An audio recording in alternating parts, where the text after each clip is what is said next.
नमस्ते। हमारे दूसरे वीडियो में आप सभी का स्वागत है। सबसे पहले तो हमारे पहले वीडियो को इतना प्यार देने के लिए आप सभी का तहे दिल से धन्यवाद। ऐसे ही अपना प्यार और साथ हम पर बनाए रखिएगा। हमने ताजमहल, कुतुब मीनार, झूलता मीनारा जैसे 7 अजूबों के बारे में कहीं ना कहीं सुना या पढ़ा तो होगा ही, लेकिन क्या आपको Ajanta caves,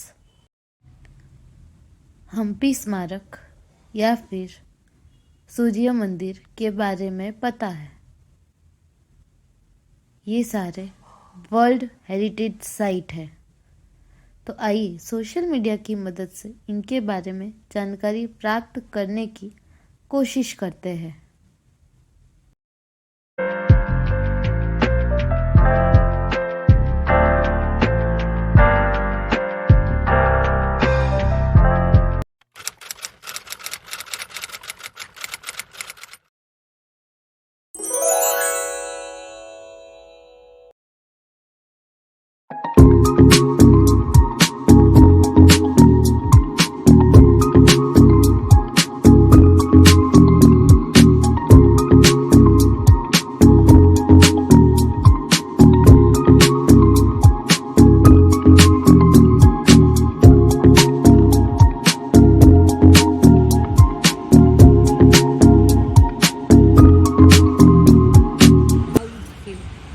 Oh, it's so beautiful.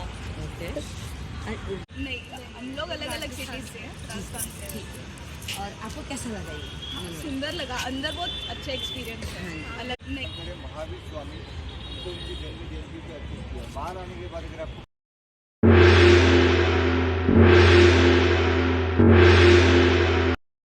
तो आज हम हठी सिंह जैन टेम्पल पहुंच चुके हैं। लोकेशन की बात करें तो ये मंदिर कैंप रोड माधोपुरा में पड़ता है। दिल्ली दरवाज़ा के बाहर स्थित है, अहमदाबाद में। मौका मिले तो एक बार ज़रूर आइएगा। अंदर जाते ही 4-5 चीज़ें हैं जो कि बहुत ही अच्छी है और देखने लायक है। एक तो मेन मंदिर परिसर, दूसरा बागीचा, तीसरा मान स्तंभ, स्तूपा भी कहा जाता है उसे, और एक चबूतरा जो कि पक्षियों के लिए होता है, और एक बहुत ही प्यारा म्यूजियम। इस बागीचे की बात करें तो इस बागीचे को नंदावत स्वस्तिक के आकार का बनाया गया है। इस नंदावत में एक स्वस्तिक है, उसमें एक लाइन मिसिंग है, और यही एक मिस्ट्री है कि वो लाइन क्यों मिसिंग है, इसके बारे में किसी को कुछ नहीं पता। आगे हम बढ़े मुख्य परिसर की ओर। मुख्य परिसर के इतिहास की बात करें तो इसे बनवाने की शुरुआत की थी सेठ हठी सिंह केसर सिंह ने। उनके देहांत के बाद उनकी धर्म पत्नी हरकुंवर बा ने इसकी जिम्मेदारी ली और उसे पूरा किया। ये मंदिर बना है 1848 में। जिस समय इस मंदिर का निर्माण हो रहा था उस वक्त दुकाल की स्थिति थी, और ऐसे में 200 आर्किटेक्ट को यहाँ पर रोज़गार 2 साल के लिए मिला था। तो इस मंदिर को बनवाने के पीछे ये भी उद्देश्य था सेठ जी का। थोड़ा आगे बढ़ते हमें यहाँ पर कुछ लोग दिखे। पास आने पर पता चला कि गाइड उन्हें इस मंदिर के बारे में, इस टेम्पल के बारे में बता रहे थे, इसके इतिहास के बारे में बता रहे थे। और ये है मान स्तंभ, इसे स्तूपा भी कहा जाता है। इसके बारे में हम आगे वीडियो में बात करेंगे, लेकिन अभी हम सीधा मंदिर के मेन परिसर की ओर जाते हैं। अंदर जाते ही आपको ये जो बाहर नक्काशी दिख रही है उसे हवेली शैली कहा जाता है। ये दिलवारा टेम्पल से प्रभावित है। उसकी एक एक बारीकी बिल्कुल आपको दिलवारा टेम्पल की याद दिलाएगी।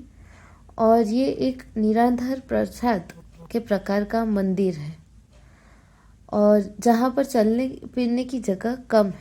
कुल इसकी जो ऊंचाई है वो 52.5 मीटर है। 2 मंजिल में बना हुआ है और एक तहखाना है। कुल यहाँ पर 11 देवता है, 6 तहखाने में और 5 खाड़ी अभयारण्य में, मतलब मेन मंदिर में। जो इसके मूल नायक है वो जैनों के 15वें तीर्थंकर धर्मनाथ दादा है। तो धर्मनाथ का अर्थ धर्म को बढ़ाने वाला, धर्म से जुड़ा हुआ, धर्म से समर्पित। जब धर्मनाथ भगवान का जन्म हुआ था तब उनके राज्य में धर्म की स्थापना और धर्म का विस्तार हुआ, इसलिए उनका नाम धर्मनाथ हुआ। मुख्य मंदिर एक खुले आंगन से घिरा हुआ है जिसमें 52 देरी है। प्रत्येक में एक देवता की छवि है और उनके आसपास भी एक एक मूर्तियाँ स्थित है।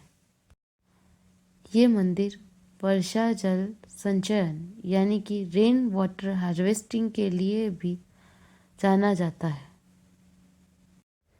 मंदिर के बाहर स्थित है मान स्तंभ, जो कि इस जगह का एक और हेरिटेज प्लेस है। मान स्तंभ को स्तूपा भी कहा जाता है।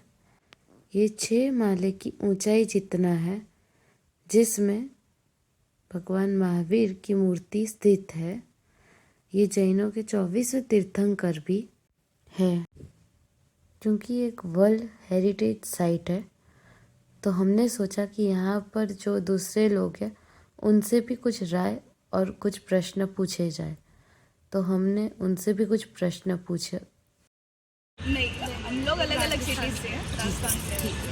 और आपको कैसा लगा ये? सुंदर लगा, अंदर बहुत अच्छा एक्सपीरियंस है। अलग अलग सुखाग बन गया, बहुत सुंदर एक्सपीरियंस। और इसके बारे में और क्या आपको पहले से पता था? जब हम लोग फर्स्ट टाइम आए थे तब हमें पता लगा था कि जैन कम्युनिटी के लिए एक बहुत इम्पोर्टेंट उनका यहाँ पर है। और इसके साथ यहाँ पर इसका जो म्यूज़ियम है, हम लोग वहाँ विजिट करके आए, तो वो म्यूज़ियम भी काफ़ी अच्छा था। बट वहाँ काफ़ी टेक्स्ट था जो हमने पढ़ा नहीं, बट हाँ स्टोरीज़ देखी थी, जो पिक्चर्स के थ्रू उन्होंने स्टोरीज एक्सप्लेन की थी, तो वो देखा था, वो अच्छा था।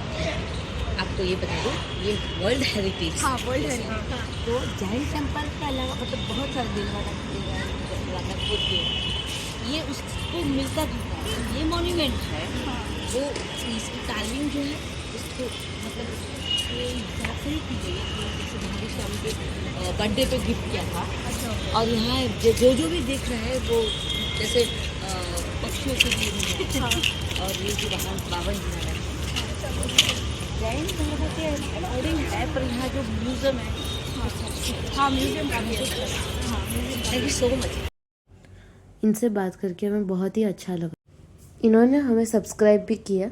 अगर आप लोगों ने अभी तक हमें सब्सक्राइब नहीं किया है तो प्लीज़ हमें सब्सक्राइब कर दीजिए। इनसे बात करने के बाद हम आगे बढ़े म्यूज़ियम की ओर। यहाँ पर अंदर जाते ही आपको ये दिखेगा, ये जो आप देख रहे हैं इसे समवस्त्रण या समूहवस्त्रण कहते हैं, जहाँ श्रवण परमात्मा बैठकर देशना यानी कि उपदेश देते हैं। इसमें 4 परिषदा होती है, यानी कि 4 गढ़। पहले गढ़ में श्रवण भगवान के आसपास केवरी जीव या फिर साधु साध्वी भगवान विराजमान होते हैं। दूसरे गढ़ में तिर्यंच जीव यानी कि पशु होते हैं। तीसरा गढ़ पक्षी के लिए होता है और चौथे गढ़ में मनुष्य विराजमान होते हैं। जब श्रवण भगवान देशना देते हैं तब वो एक जगह विराजमान होते हैं। दूसरे तीनों ओर भगवान का प्रतिबिंब होता है, जिससे हर किसी जीव को किसी भी ओर से ये दिखे कि भगवान उनके सामने विराजमान है। श्रवण भगवान किसी भी भाषा में देशना दे, मनुष्य, पशु, पंखी, कोई भी अन्य जीव इससे अपनी अपनी भाषा में समझ सकता है। तो ये है इसकी विशेषता। म्यूज़ियम में आपको बहुत सारे और चित्र भी दिखेंगे जो कि जैन धर्म की किस्से कहानियों को बताता है। और हर एक चित्र के नीचे उसका जो भी कहानी है या जो भी उसका किस्सा है वो लिखा हुआ है, हिंदी और इंग्लिश दोनों में। तो एक बार ज़रूर आइएगा म्यूज़ियम में, ये देखने लायक है और इससे जैन धर्म के बारे में और हठी सिंह देरासर के बारे में भी आपको और जानकारी प्राप्त होगी। क्योंकि वर्ल्ड हेरिटेज साइट है तो सिर्फ भारतीय ही नहीं, विदेश से भी लोग आते हैं इसकी भव्यता को देखने के लिए। ऐसी एक यूनाइटेड स्टेट्स की महिला भी हमें मिली। हमने उनसे कुछ प्रश्न भी पूछे और उनसे बात करके अच्छा भी लगा। उनसे हम इतना ही कहना चाहेंगे, thank you so much for giving your precious time. Felt very pleased talking with you. You are very sweetheart and jolly-hearted person. I hope we will meet again soon. Okay. Are you coming first time? Yes, my first time. Okay. How you feel? Oh, it's so beautiful. Okay. And do you know history about this temple? I don't know very well the history of the temple now. This is Zen temple. Completely made of white marble. आखिर में ये एक चबूतरा दिखा जो पक्षियों के खाने पीने के लिए बनाया गया है। इसकी नक्काशी भी बहुत बारीक और सुंदर ही थी। वर्ल्ड हेरिटेज साइट्स का बहुत महत्व है और कितनों को इसके बारे में नहीं पता है। भारत में रहते हुए हमें ऐसी जगहों के बारे में पता होना ही चाहिए जो कि देश विदेश में मशहूर हो रही है। इसीलिए ये हम सीरीज़ बना रहे हैं जिसका ये पहला एपिसोड है। पसंद आया हो तो लाइक शेयर सब्सक्राइब ज़रूर कीजिए।